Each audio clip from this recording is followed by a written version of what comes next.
This is Chris Osborne from Play Comics, and you are listening to Genuine Chit-Chat.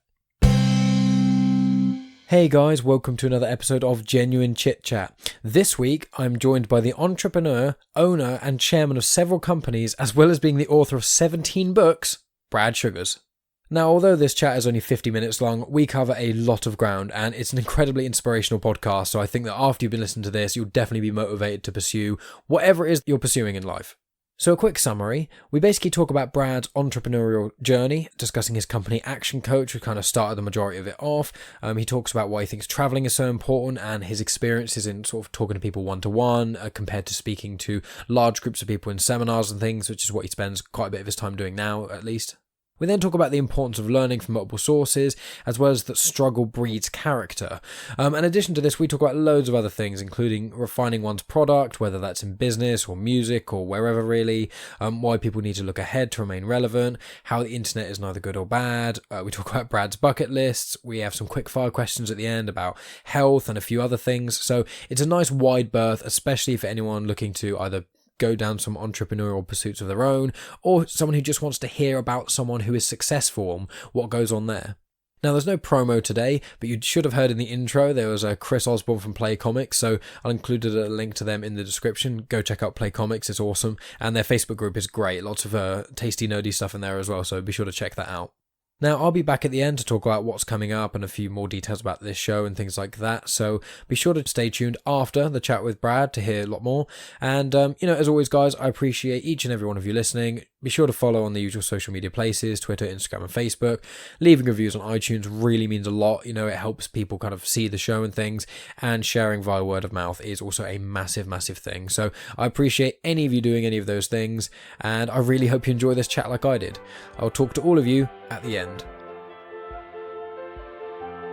Welcome to Genuine Chit-Chat, where we have honest conversations with interesting people. And I'm your host, Mike Burton.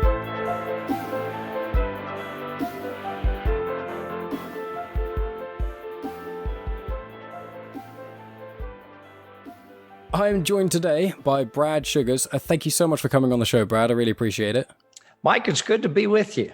Yeah, you are a very busy man, and I'd probably say the most successful person I've ever spoken to. So it's incredible.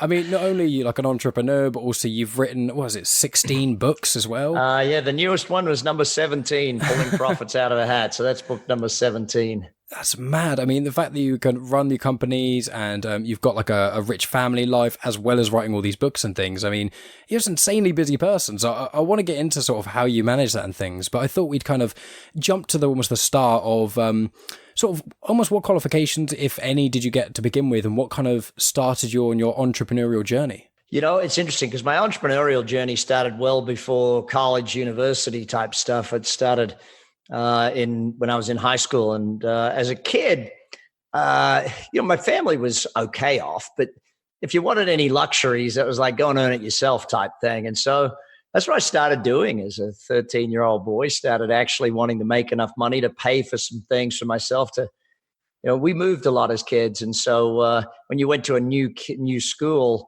it was definitely not being the cool kid. It was just having some things.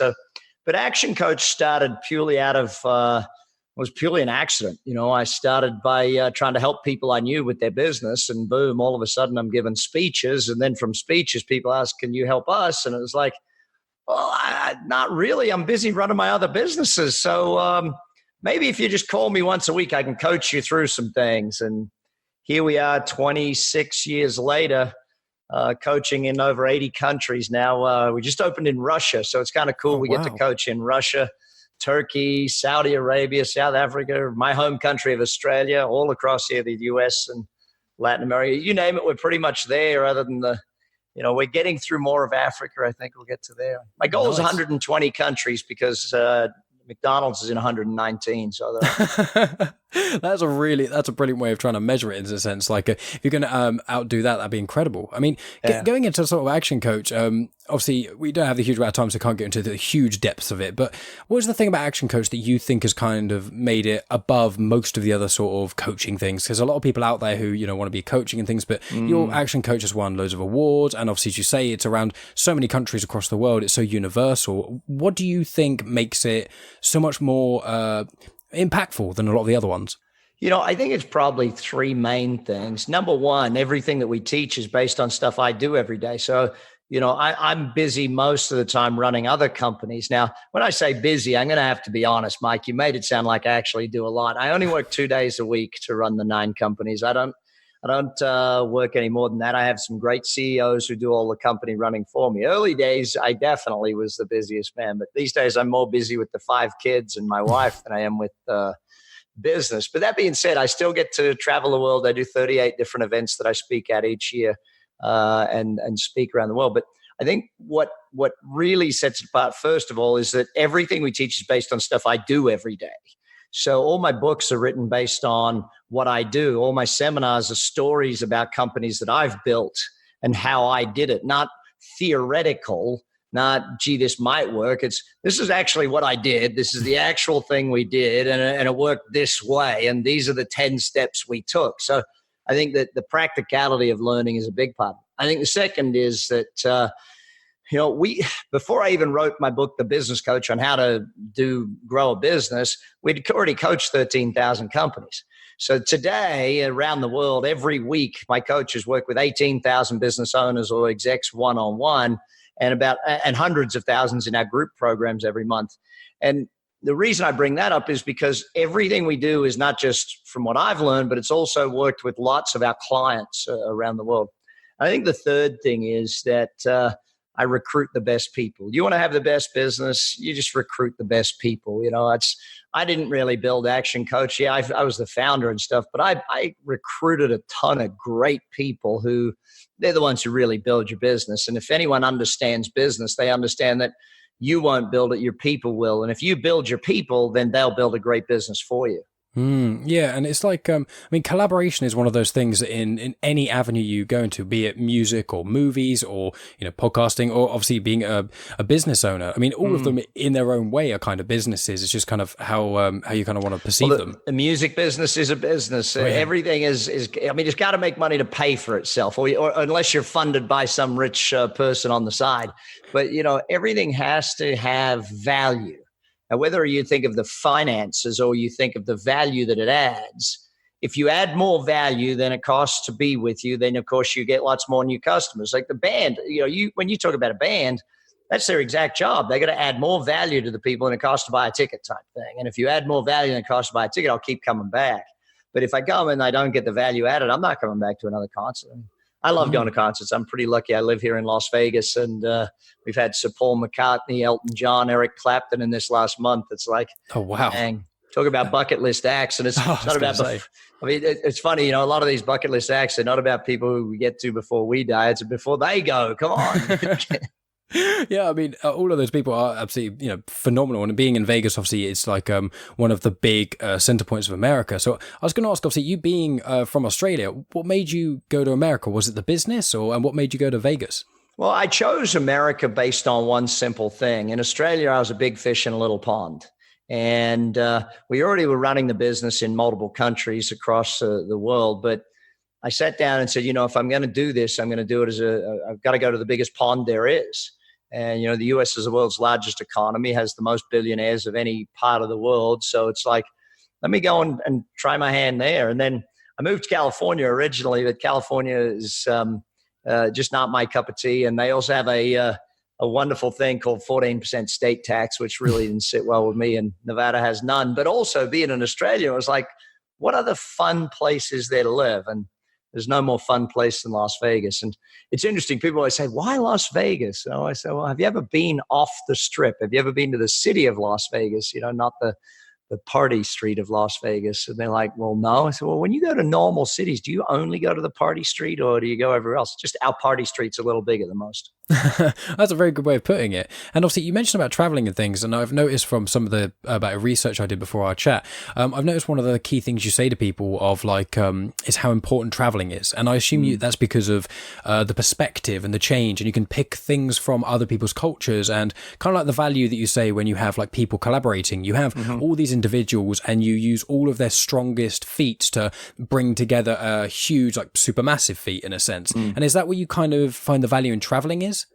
I think there's three main reasons I love travel. One is just the fun part of it. I love travel. It's a heck of a lot of fun. I mean, I've set my business up so that it makes sure I travel to all these different parts of the world every year. And if you can, you make sure your business. See, one of my businesses is called Bucket List Life Coaching, and the whole point of that is to build your life plan first and your business or your work plan second.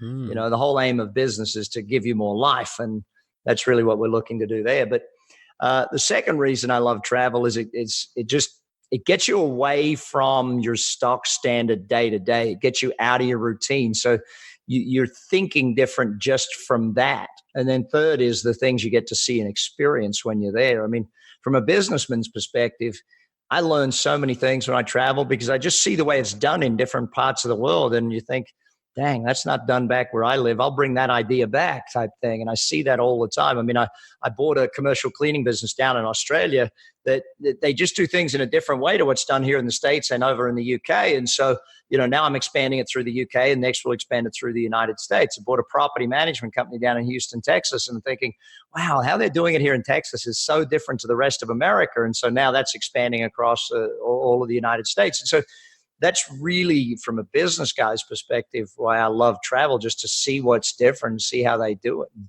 I think that's what we should all strive to see more of the world, to learn more about it.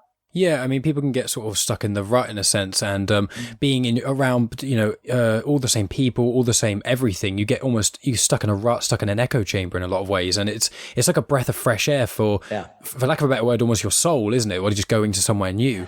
You know, it's hard to achieve more without becoming more. You know, you got to become better at whatever it is you want. A wise man said to me many years ago, Jim Rohn, he said, never wish your life were easier, wish that you were better. And if you ever want an easier life, you just got to get better at life. If you want better relationships, get better at relationships. If you want better sales, get better at sales. Want better anything, you just got to get better at it. But the reason I bring that up is because, you know, when we sit back and we start looking at what's going to teach us the most, where are we going to learn the most? Great mentors is very high up on the list. Hence, you know, why I started a business coaching company, to let people find great mentors. But I think also that the ability to get into a new environment allows you to grow. The same as, you know, you go to a concert, it's different than listening to the thing on your headphones. You know, you're in an environment that shifts who you are. And that's why I like it. I do a lot of speaking and a lot of workshops and speak at a lot of conferences around the world. And one of the things I notice is that if people just read the book, it's one thing. They get all the knowledge. But when they come and listen live, it changes who they are as a person. They shift who they are at, as you said, at a soul level. I call it their identity shifts. And when identity shifts, the world follows.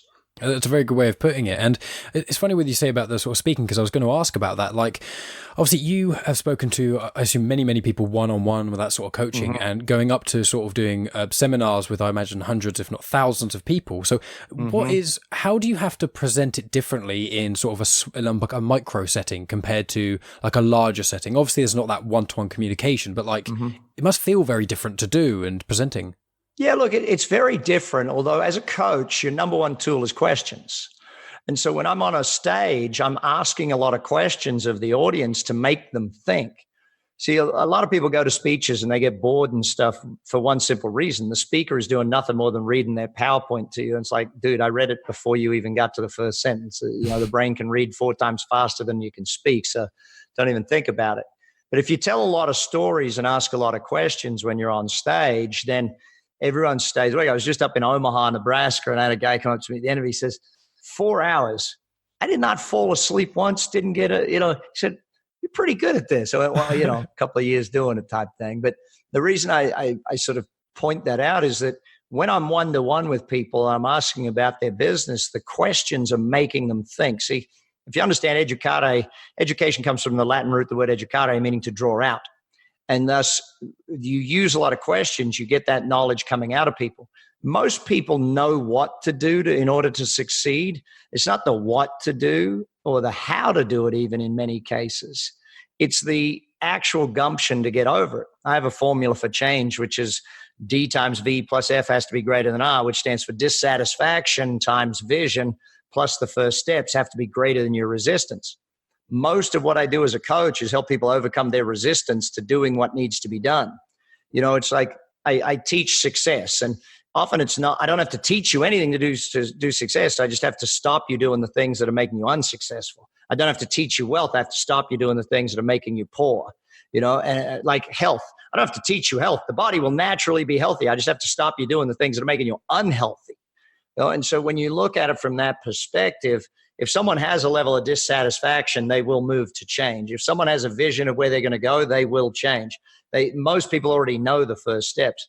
But if we can reduce that resistance rate, people don't come to a coach unless they actually want change. People don't come to a workshop or a seminar. I always say seminars don't work, but people that come to them do. Because if you come to the seminar, we know you're the type of person that actually wants to learn, wants to grow, and therefore you will apply and do that stuff. It's the people who aren't learning and aren't growing that are sitting back that, they're the ones that are complaining about where it is. And that's why I listened to your podcast over the weekend, and it's just like the people that, by the way, if this is your first one with Mike, subscribe to it. Don't just listen once. The people that understand learning, and it's not just one thing. You can learn from so many environments. And that's why I love the diversity of your podcast. Well, thank you very much. It means a lot, especially coming from an individual such as yourself, teaching success and things. But I'm one of those people who knowledge, there's that old trope, knowledge is power, but it's much more than that, than just power. It's everything is knowledge. It's like everything you can learn. And it's funny when you said about the sort of, you ask people questions a lot when you have these seminars and things. And one thing that I've thought of is a lot of the time people have maybe their own answers in their own head, but a very quick metaphor. I think of people's thoughts in their head as almost like lava lamp wax, and you've got hundreds of thoughts going on and they're all this big glob of hundreds of colors and you can't think straight. Once you either say it out loud or you write it down, it translates it from this waxy mess to actual readable, understandable thoughts. And I think a lot of what you do is when you ask the people the questions, they already had the answers, but they have to draw out the answer for themselves and actually confront it. Right? Because, having an idea is such a peculiar thing. You can a lot of the time have like a vague idea of things, but you kind of push people to actually go, no, don't have it vague, refine what you're thinking and bring it forward. You've got the answer. You just need to refine it. Is that kind of like an angle you go for? I think that's very well put. The quality of the question determines the quality of the answer. And what a great coach does is they ask you a better quality of question than you're asking yourself.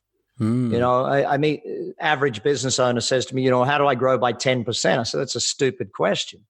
Why wouldn't you ask, how do you grow by 10 times, 30 times? So my latest book, Pulling Profits Out of a Hat, was designed to help people learn exponential growth in business.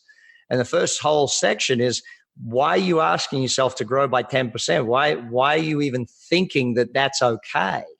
And, too many people, they want to change, but they want to change in such a minute way that the brain doesn't actually have to think any different for that minute difference. It's just got to do a little bit more, a little bit harder.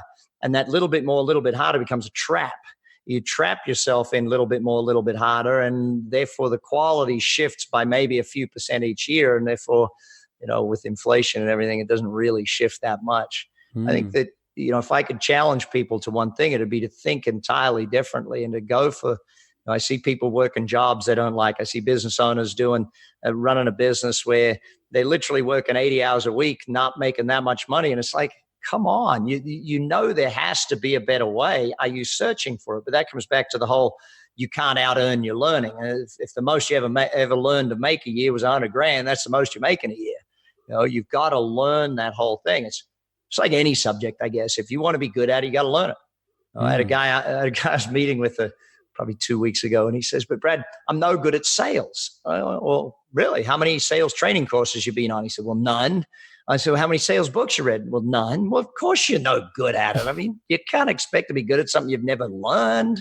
Don't be crazy about that. And if people don't learn money, they're never going to be good at money. People don't learn happiness, they're never going to be good at happiness. So you got to learn things to be good at it. Yeah, I agree completely. And it kind of falls into that sort of, I think of struggle breeds character in a sense of both. Obviously, you say from when you were younger, you had to work to get things, essentially. You weren't all handed everything. And I have a lot of these people who become complacent. They, I've said it before where like, I've had it where, I don't know if you know this, but my father passed away when I was 19, and it was the worst thing that's ever happened to me, but it's the best thing that's ever happened to my character. It's the struggle of going through that and overcoming that made me a person today that I wouldn't have been going through that. And obviously that's a very extreme example, but it's that sort of thing of you obviously, what you were saying, that now that you don't have to work quite as much because you put all the work in when you needed to. And that's what it's got to be, is like you push yourself through things. People just want to be like, I want to be good at guitar. Okay, well, you want to be good what? Fairly good? Do you want to be amazing? Oh, I want to be amazing at guitar. Okay, how many hours are you putting in? Oh, I try like 10 minutes like a week or something. It's like, well, if you want to be good, you have to put it in. Exactly. People want the things immediately and quickly. And I think, have you found with the internet becoming much more of a bigger thing with social media, instant gratification culture, do you think people have actually become more lazy, or do you think that's more of it seems that way, in reality things haven't changed that much? Listen, I'll cover that 3 different ways. Number one, you go through that struggle to get better. Well, the reality of that is that if Ilya Prigogine did a whole thing on this, won a Nobel Science Prize for it, that there cannot be growth without pressure. If there's no pressure, there is no growth. And so for anyone to really grow, for a team of people, for a business to grow, there must be pressure put upon it. And that's what you explained. Your level of growth through that pressure would have been phenomenal in your character, in all of your skills, in all of the things that were there. Of course, it's a horrible negative, and you don't have to have horrible negatives to have growth. You can sometimes have positives to have that as well, especially in business or success. You set a big goal, which puts pressure on you to go and perform. The second way I look at that is, you mentioned, I did the work early and all that. Well, that's the definition of a simple thing called leverage. Do the work once, get paid forever, or do the work once, get paid long term. And that's always been my job is I'm the owner of the business. I got to do the long-term work, not the short-term work. I'm the owner of the wealth in my family. I got to do the long-term investing, not the short-term stuff. And I think that too many people are so wrapped up in do the work once, get paid once, that, they want to make that money immediately. They're Friday night rich, and then come Monday, they're eating ramen noodles. It just doesn't work that way. And then the third point you brought up about social media, listen, the world has shifted and is shifting at such a rate of knots that people can't understand. We look at, abject poverty has almost been removed from the planet. Those living on less than $1 a day type thing, it's always been removed. The level of change on our planet is at such a rapid rate. Now, has this generation gotten lazier than the previous generation? I don't know. My generation was called the laziest generation to ever exist. Those who grew up in the 60s were called the worst generation to ever exist. Millennials are being called the laziest generation to ever exist. Well, hang on a second. This so-called lazy generation is inventing things at a faster rate of knots than ever has been done before. This so-called lazy generation is taking advantage of artificial intelligence at a level that's never been done before. Marketing has gotten harder but easier. Marketing, when you're in business 30, 40 years ago, you place an ad in Yellow Pages, one on the radio, one on the newspaper, one on the and TV, and you were done. Now, marketing's gotten so much harder that you've got to actually be very good at it. You've got to, instead of just placing 4 things, now you've actually got to place 400 ads, niche down to the most tiny targeted audience you can possibly have. Marketing's become so targeted and so niche that you have an ability to hit any target audience you want anywhere in the world at any time of day or night. It's so phenomenally cool that you couldn't be more excited if you were a marketer today than ever before in the history of marketing. And yet some people are looking at it saying it's harder. Has it created a lazier generation? No, it's definitely created a more instant gratification generation, but that's been many years in the making. If we go back to the baby boomers, well, baby boomers didn't throw stuff out. They fixed stuff, okay, because it was too expensive. Things were expensive.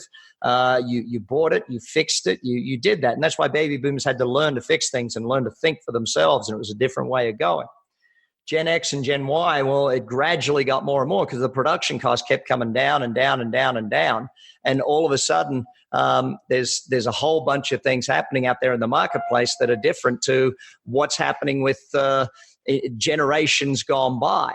So we sit here and we say, is this generation and is the world moving to, the world's definitely moving to faster. That is 100% certain. Everything is much, much faster today. And are you getting left behind? Well, certain people are definitely getting left behind. That being said, it's the ability to take time out and slow the heck down when the best ideas come. The best ideas don't come when you're speeding along. The best ideas come when you slow down and let the brain have not all that input, but actually sit down and be quiet and go, oh, my brain can actually give me output of ideas now, not just input of ideas. And there's 2 points I want to kind of go there. One thing was with the way you said about the marketing thing, I think of it in a similar way of music. Nowadays with music, anyone can release music. I've got a microphone here. If I played an acoustic guitar, I could, do it and put it on Spotify, whatever. And a lot of people say that obviously the music market is oversaturated, which I don't disagree with. But what I think has happened now is because everyone has a platform, it means that it really refines those who have to push above. It really means that before it was more so if you have the resources, like in the 60s, 70s, 80s, for example, with music, if you had enough money to get on the radio, there weren't that many people on the radio comparatively, so you would probably higher percent chance of getting bigger. Whereas nowadays, because anyone can get on Spotify or the playlists and things like that, people have to work so much, not necessarily harder, but you have to refine what you're saying. And it's the same with marketing. You have to refine what you're doing to stand above the rest, because everyone has that start. Everyone starts a step higher, but everyone starts a step higher. So you have to do another 5 steps. Well, if you look at it, if you go back 40 years in the music business, you had to get refined before a label would even take you. Now you have to get refined before the market will start. Now you'll get a small following in the beginning, but as you refine and refine and refine, then it happens. It's just a different way of getting to that same level where you hit critical mass, where the market sees you. Critical mass has always been around. The music business is the same, but entirely different. You still have to struggle and play in pubs and bars and do all of that crazy stuff and, learn your craft and get real good at it. And you see it, Keith, I'm a country music fan here in the States, and Keith Urban, my good Aussie buddy, I remember when Keith used to play in pubs with a guy named Tuffy back in Australia and learn his craft as a teenage boy, banging it out in pubs, learning to be an entertainer. And now he's a superstar rock star. But see, in today's world, Keith wouldn't have been playing in the pubs so much. He would have been on Spotify or online, putting YouTube videos out and doing it in a different way and seeing if the likes and follows come from that song. So it's just a different way of getting the grouping type thing. I think in many ways, it's much easier today, but it's also much harder. But that's the same with anything. Every innovation leads to, it's a double-edged sword. You can't have it easier and harder and easier and only easier. It's sort of, you're going to have both banging that thing. And the same's true for any business person. When I watch business people and you look at the music business, it is a business. And if I compare, the drummer in a band is sort of the I won't say the bottom end, because maybe it could be the keyboard player's the bottom end, but the drummer in the band is the bottom of the thing. You have iTunes and Spotify at the top end of the music business. And here's iTunes, makes absolutely no music whatsoever, but takes a 30% cut off of every song on a machine that was invented by Sony, and it's mostly Sony's music. So, let's make the fun of that point. But you sit down and you look at what is your strategy for being in the music business. And your strategy can be from the very most rudimentary strategy in business right through to the highest level strategy in business. And it doesn't matter what business you're in, you still got to get the right strategy if you want to have that massive game, that massive exponential play. And so I sit back and I look at, when I look at the 5 core disciplines of growing a business, which they're all in the book. So the reason I write books is I don't ever have to teach it again. I can teach new things type thing. But when you sit down and you look at those core disciplines,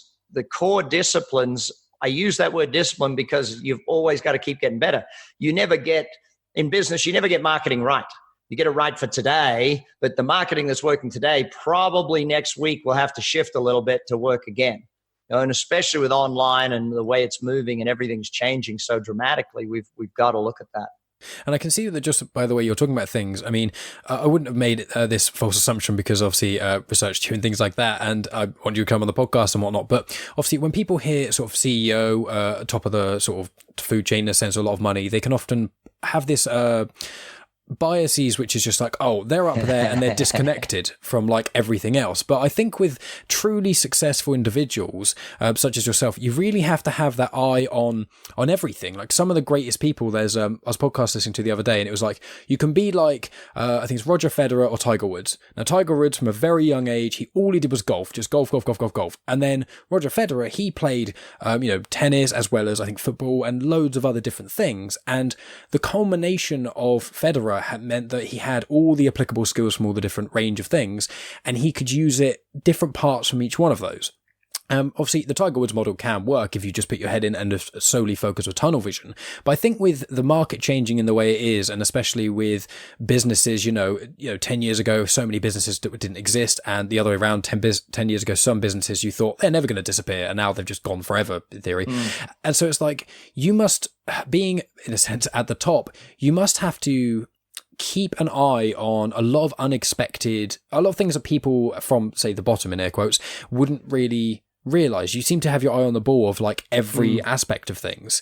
Look, let's just go back and understand that success doesn't happen by accident. To get successful is one thing. To stay there, that's a whole other combination of things. I mean, it's one of my good buddies, Marshall Goldsmith, wrote a book called What Got You Here Won't Get You There. And it's a great, simple philosophy that, what got me to where I am is not going to get me to where I want to go. Because if it would, then I would have already been there, And so what I have to do as the chairman of all of the companies that I own and run is I actually have to keep my eye on 5-10 years from now. My main job is not today. My main job is not tomorrow. My main job is 5-10 years from now. Where are we going? What are we aiming to achieve in that time frame? Because that, to me, is where the real success is coming. It's like I'm sitting here with my team talking about what's our strategy in Africa right now. Because Africa is going to go from 1 billion to 3 billion people over the next 50 to 100 years. And you start looking at that. And I sit down with companies here in America all the time and ask them, what's your strategy for India? India's got the highest level of millennials of any population around the world, more than 50% of the millennial generation of their country. You start sit down and think about that. Well, India is going to, for the next 40 years, it's going to keep growing in population base because that group will age out like the baby boomers did in America or the UK or Australia, that sort of thing. And so we see that stuff happening and we sit back and we go, so how do we apply all of this? How do we read all that? And that's what my job is to sort of keep looking at that future. Average business needs to understand that change is coming and you can either be at the forefront of it or you can get beat up by it. If we look at Apple as an example, because we've used iTunes, I mentioned earlier, here's Apple. So what they invented the iPod, 17 years ago or so?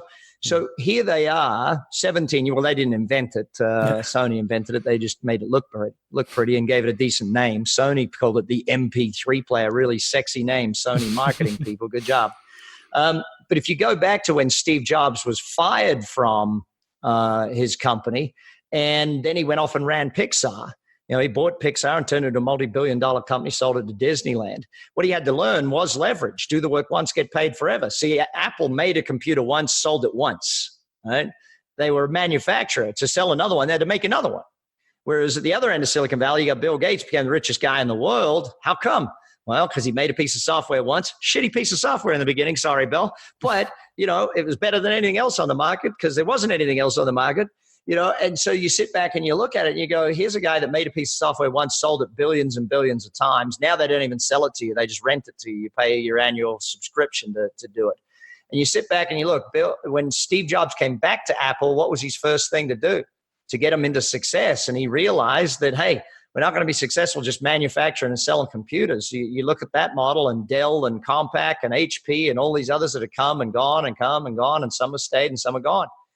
Well, he turned them into the music business and, and you sit back and you look at it, here they are now selling apps. Apps wasn't even a thing. No one even knew what the heck apps was when they started. I don't think they even thought they would use apps in the beginning.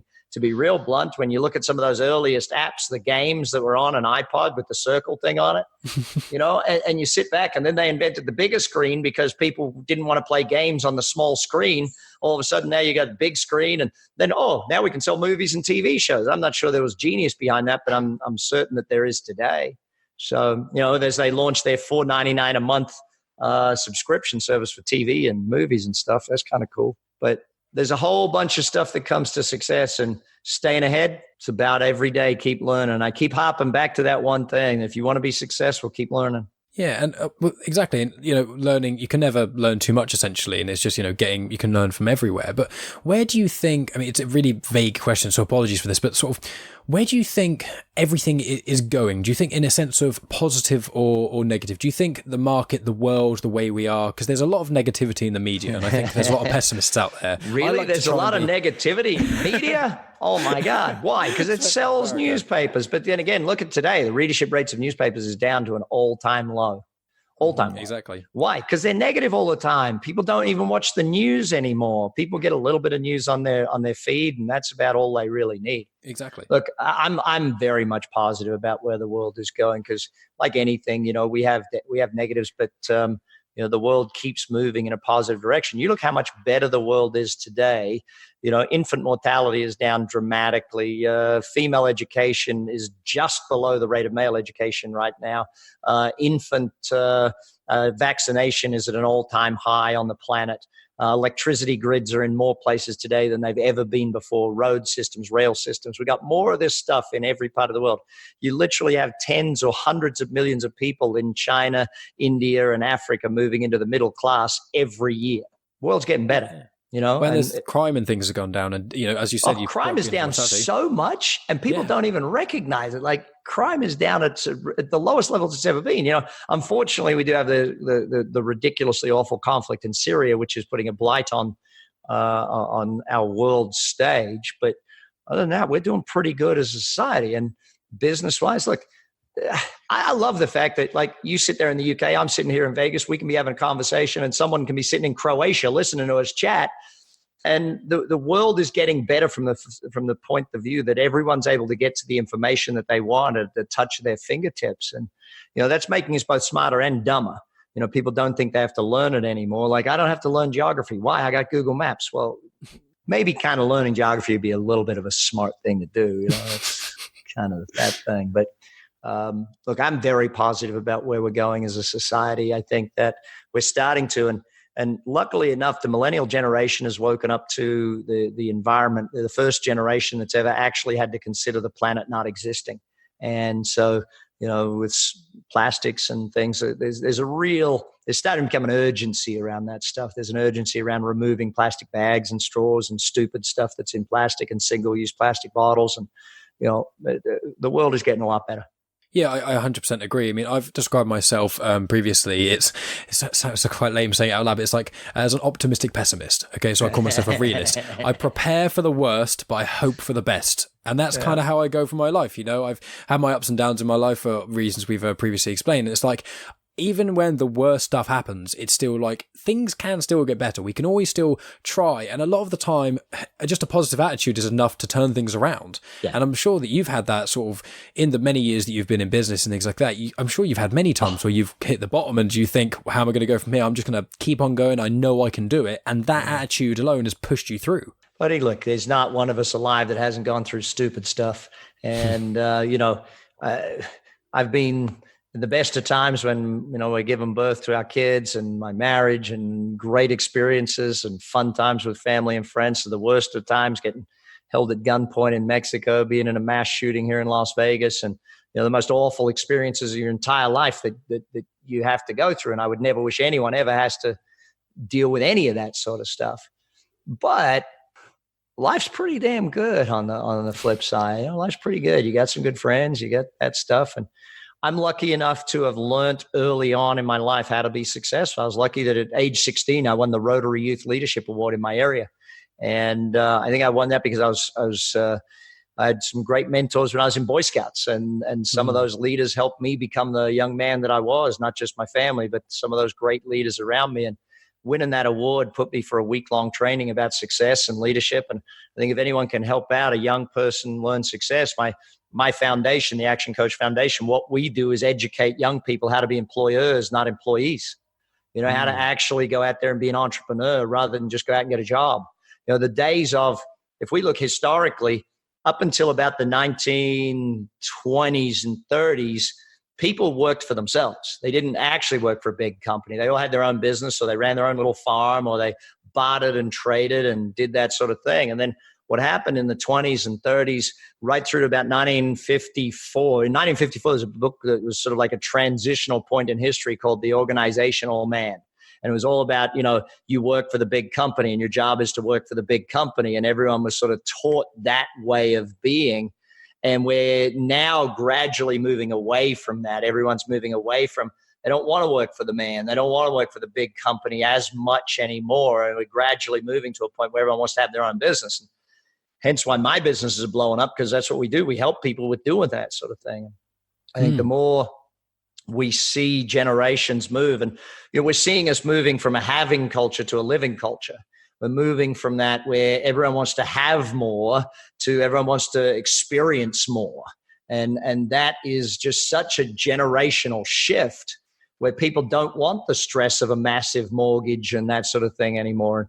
For me as an investor, I'm real happy about that. Good. Keep renting my houses. I love that. Excellent job. But I'm happy to teach both ways. I've written books on investing. In fact, my book called The Wealth Coach, which was designed for young people to teach them about money and how to become wealthy is a different way of thinking. And it's interesting what you say there, because I think what a lot of the issues that people have is, well, you clearly do the opposite of this. When people look at things very black or white, they go, this is bad or this is good or, this thing. And it's like, there's positives and negatives in everything. And it's like with the internet, as we've kind of previously touched on, is it's made the world smaller and bigger at the same time. Mm-hmm. It's made the world smaller because, we can connect, you and I, we wouldn't be able to do that, 50, 100 years ago. But then also it's made it bigger because I can see more into the cracks instead of the more detail. It's like the whole image may seem smaller, but it's got higher definition. You get closer to it. There's more details. Oh, yeah.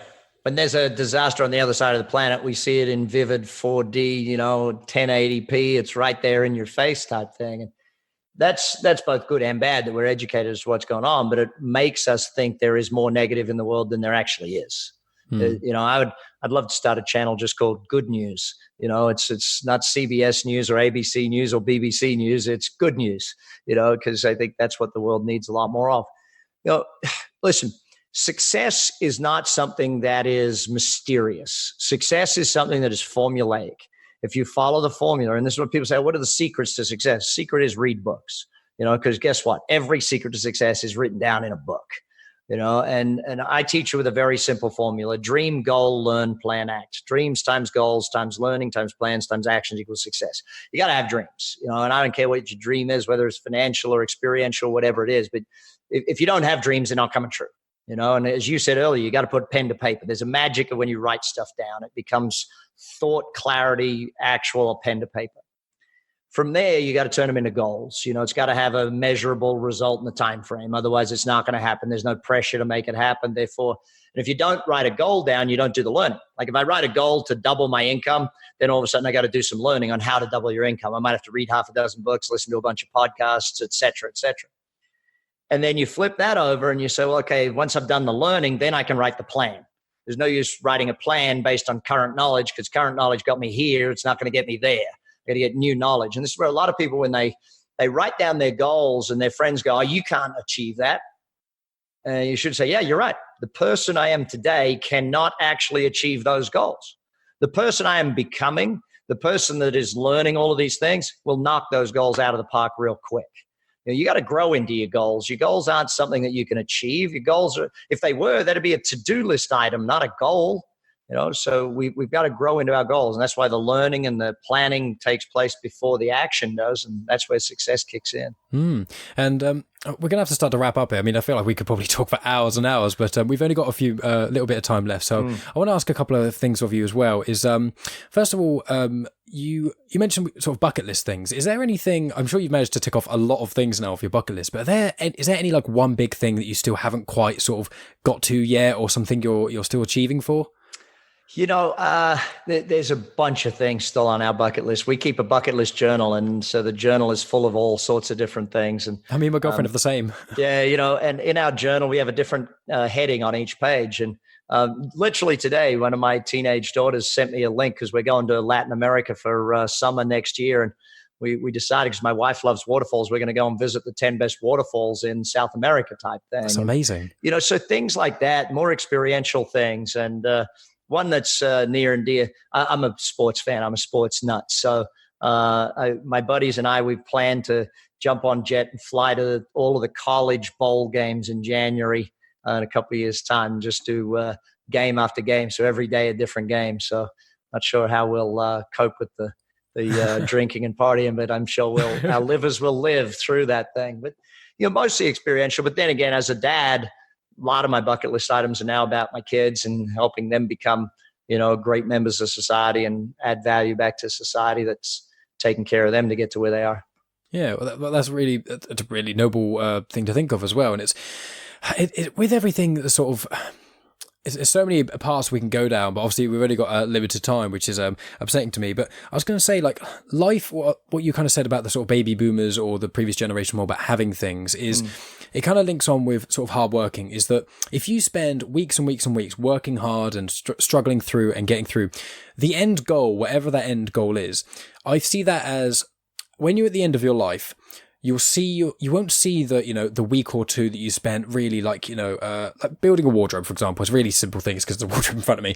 When you make a wardrobe, you don't think of, although that time, your memory doesn't remember all that negative time of just grinding through and making the wardrobe. You remember that moment where you've done it. And that's kind of what life is. Life is all about the moments that make things brilliant. You struggle through, you push through, you become better.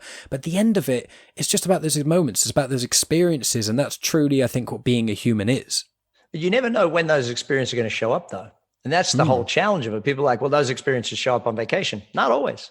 Sometimes those experiences show up when you and a coworker go and just grab a beer after work, and you have this magical night where a band just starts playing and everything just falls into place type thing. Sometimes you never know. It's like someone says to me, well, with your kids, it's all about the quality time with them. Well, again, with kids, you never know what's going to be the quality time. You got to give them quantity time to be able to get quality time.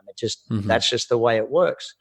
So for me, when I sit back and I look at, it reminds me, what you're saying reminds me of a little story about the American went down to Mexico and sees the Mexican guy on the beach, and he's down there on the beach and he's been out fishing for the day and caught the fish for his family. And the American says, well, why aren't you out there for a little longer? Then you could catch some more fish, and you'd sell it at the market and have some extra money. He said, well, why would I do that? Well, if you made enough extra money, you could get a bigger boat, and then you could go out and you could catch a lot of fish and sell it and have a lot of extra money and have a bigger house and all of those sorts of things. And he said, oh, really? Why would I do that? Well, then, ultimately you could invest and have multiple boats, and then you could have all this big business running and making you lots of money. He said, why would I do that? Well, then you would get to go and take vacations with your family. He said, what? And end up here on the beach in Mexico with my family like I am? That is brilliant. And it's like, there's multiple ways to live a life, and no one should choose what anyone else's way to live a life is. You should just say, this is the way I chose. And I think that you go for that. And it's, it brings me back to one other thing is people often ask me, because I do podcasts all the time, and sometimes I pick just straight business ones, and some have, hundreds of thousands of millions of followers, and some have totally obscure things. And it's like, my assistant said to me, what do you think? And I said, I like Mike's podcast. I think it's different. He has a very different audience than who I would normally speak with, but that's part of society is reaching out to all the different audiences and getting to different people. Yeah, I mean, and that's kind of my jam. It's just like there is no right answer to anything. Any perspective is a perspective worth at least listening to. You don't have to agree with everything, but it's just all about, with my podcast, not to get on my own ass or anything, but like all I want to do is just this is an excuse to talk to interesting people. For me. And I think that's how everyone starts their podcast. Is like, okay, I want to talk to some people. Maybe if I start a podcast. But you mentioned something earlier about right, wrong, good, bad. The reality of the world is it all has to exist in threes. There's no such thing as right and wrong or up and down. There's up, down, middle. There's left, right, center. There's everything always has three to everything. So it's as a minimum type thing. It's like there's no black and white. There's all the colors in the middle. As the rainbow effect of things, and it's the same with opinions. But yeah, well, my friend Carla, she would love you saying that because she's always gone about threes. Just everything comes in threes, and she's. Well, if you study Buckminster Fuller, tell her to study Bucky Fuller, one of the most intelligent minds of the generation that we've been through. And Bucky, he invented the geodesic dome, which is made of triangles, and he broke everything down to threes because the triangle is the smallest building block on the planet. So, then through to the tetrahedron and everything from there. So, yeah, your friend will love studying Bucky Fuller. I'll definitely tell her. Yeah, that's great. And I'll just start to wrap up now, as we are very much getting slow in time. Quick fire question is health-wise. Do you find that exercising and also meditation, do you find they are important for you as an individual? And do you think that it's important for successful people in general to do? Obviously, everyone has a different thing. But do you think exercise, eating healthily and meditating, that sort of thing, is a good practice for people if they want to get successful? Short answer, yes. The brain can only operate at the capacity that the body allows it to. And a body that's not operating at a peak level doesn't give enough oxygen to the brain, doesn't give enough flow. So you just can't do that. So, yeah, health, all those sorts of things. Now I've had periods in my life where, I remember when my wife had our last baby, the baby's only 16 months old. It was like, I'm pretty sure I went out in sympathy. It was like, honey, I'm not pregnant. I just look pregnant right now. It's one of those things, but I think that taking care of your body and your mind and your spirit is very important if you want to have success in any format of life. Mm-hmm. And before I forget to bring it up, I'll release this episode in a couple of days, so it should come out on the 21st or 22nd, whatever day we're on now. I'm terrible. But you're coming to the UK. Did you want to just quickly tell people? Well, yeah, I'm coming to the UK the first couple of weeks of October, traveling around, doing events each night, teaching people about business success and how to do that. So if you just jump on Google and type in Brad Sugar's UK tour, I'm sure you'll find it across the way. But yeah, I love coming to England. I love even though you guys kicked out all of us fun people 200 years ago, I still enjoy coming back every now and then. Brilliant. And the last thing is obviously your most recent book that's come out. We didn't really talk about that very much, so apologies for that. But if you just want a quick summary of the book, I know you co-wrote it with someone else as well. Just quick summary of the book. I'll include links and stuff. But why should people grab it? Myself and Monty wrote this book about how to have exponential business growth and how corporations and small businesses and startups alike can actually build based on core disciplines of what makes businesses successful. So it took us 2 years to put it together because we had to test everything on our clients and on our own businesses. But, it's really just the core of what makes a business succeed. And as book number 17, I think they keep getting better every one I write. I was going to say, what last thing is, with this book, what do you think it's better than your other books? Because obviously you've got so many out there. Is it just every book you kind of refine, or are they more specific niches and this is more of like a all over? Yeah, a lot of those are for different areas of it, that sort of thing. And this one is more for how exponential growth is taken into a business. And so no book is better than any other. They're just on different subjects or different segments of business. And I think as a business person, you have to realize that you need to be an all-rounder. You need to be good at it. I call it a generalist, rather than a specialist. The more specialized you are in this day and age, the more chance you've got of being out of a job. The more generalist you are, the more chance you got of succeeding. Well, fingers crossed for my podcast then. Well, Brad, it's been absolutely stellar to have you on, genuinely. You're an incredibly inspirational person. I think anyone listening to this will definitely get a boost into their day. So I really appreciate you taking the time out of your day to speak to me. Mike, I love what you're doing. Keep educating everyone out there. Thanks for doing that. Thank you very much, Brad. Have a great one. And that's the end of the episode. Thanks as always for tuning in, guys. I've included links to the ActionCOACH website, the link to get Brad's book that he made as well with Monty, Pulling Profits Out of a Hat. I've also included a link to his sort of UK seminar tour, essentially. It's between the 1st of October 2019 and the 11th of October 2019. So if that's something that interests you, check out that link and things. Coming up, I've got a podcast scheduled for recording on Wednesday with a true crime podcaster who's an incredibly interesting individual. So I'm very excited about that chat. I imagine that will be the one I'm releasing on Sunday, but I'm not 100% sure at the moment. But I'm pretty certain it will be. I don't know if it's going to be a two-parter or a one-parter. I have no idea. It's just going to depend how much time the guest has and obviously how the conversation goes. And I think I've got another podcast recording with someone, I think the following week as well, but I have already got a two-parter recorded with a gentleman called Tony Farina. I'm probably going to hold on to that one for a little while longer, only because, like with this Brad Sugars one, because of his UK sort of seminar tour, it would be more beneficial for him for it to be released as early as possible. So we had that chat on Wednesday. I'm releasing it now. Or was it Thursday? I think we chatted on Thursday. This week we chatted, and then so it's only been the last couple of days that I spoke with him. And the one with Tony Farina, he hasn't got any specific rush to release it, and we chat over email over stuff as well. So there's no real rush for that. But that one was about education and the change to sort of online courses and things like that. So it's a very interesting podcast, but at least it's not specifically for current events or anything like that. In the recordings in the future, I'm thinking about doing another Science But Simple with my buddy Josh, because we haven't done one of those in a while. I'm thinking about asking Reese to come on the show and do another podcast, because obviously he's one of my best friends. I love chatting with him. Maybe Bradley. Maybe I'll do a Christmas one. I don't know. I haven't really figured that out. I mean, I did a Christmas one last year, and I don't know. I'm just kind of rambling now. It's only like September. Well, I'm saying when I'm recording this, it's only September, so thinking about Christmas episodes isn't something I need to do right now, but I've got a lot of cool podcasts lined up. I've got a fairly big collaborative project that I've got planned with Comics in Motion and someone else as well. I don't want to say the name of someone else just in case they don't go into or anything like that, but me and the guys in Comics in Motion, we've always had a plan for this time of year around some sort of Star Wars speculation thing. So we're just in talks about doing potentially a Star Wars Episode 9 speculation video, what kind of we'd like to see and what we may or may not see, and then maybe doing a roundup as well of what we think of Episode 7 and 8. I'm going to be rewatching them soon as well with my girlfriend, because she's only seen most of them once, and obviously I've seen them many times, but I do like to, rewatch them before seeing the finale, of course. I recently watched Revenge of the Sith, fantastic. I'm also getting my Star Wars tattoo finished in 2 weeks. Yeah, 2 weeks Saturday, I think.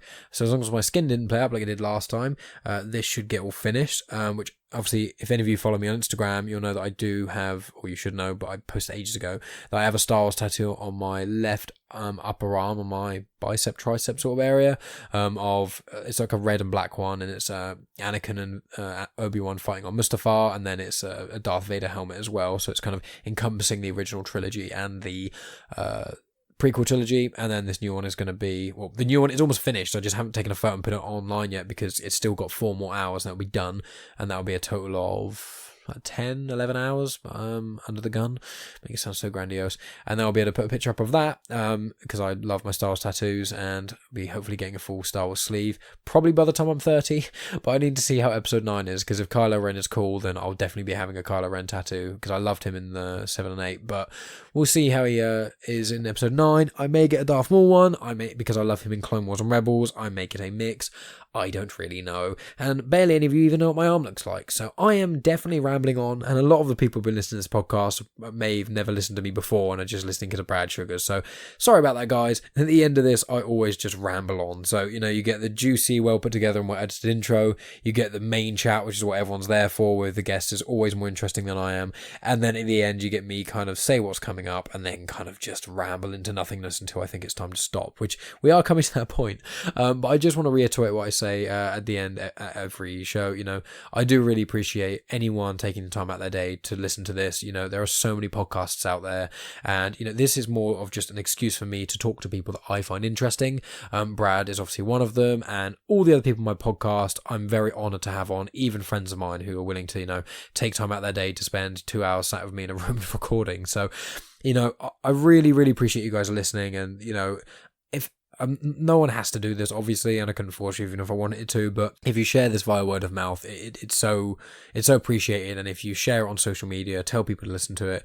As I often say, I don't spend any money on advertising. I tried Facebook advertising for a short while and it just did nothing and cost a fair amount of money. So I just rely on cross promotion, collaborations, being on other people's shows, which I do have a few more lined up before this year is out, and people sharing my work and things. Our work, really, me and all my guests, my entire podcast is a collaborative effort. I mean, I've only done one solo pod, and I think this is the 100th. It's the 100th release on the Genuine Chit-Chat feed, but it's the 70th episode because I've done quite a few two-parters and things, and I think iTunes has like numerical next to them, so that's why I know it. I think it's 100, it might be 99, I might be talking my arse, but I'm pretty certain the last one was 99 with Shaudo. But check out the one with Shaudo last week, because that was absolutely incredible. Part one of that chat was a lot more heavy into the entrepreneurial stuff, and his rising up as becoming a rapper and a manga author and everything else that he does, because he's a very busy guy. And if you really like this chat, I recommend you go back and check out my chat with Tom King. That's a lot about he's a very, very successful individual as well as Dr. Glenn Livingston. I think they're around episode 40-ish, I'd say. I think that's around the thing. I haven't looked, and I don't have my phone on me, so apologies for that. But I'm going to stop rambling now, because this outro is becoming insanely long, and I just talked about Star Wars for no reason in the middle. So thanks for listening, guys. I appreciate everyone listening and sharing, etc., etc. I hope you enjoyed the chat, and I really hope you'll be joining me next week for my chat, who with someone I can't mention at the moment. So yeah, I'll talk to all of you hopefully next week.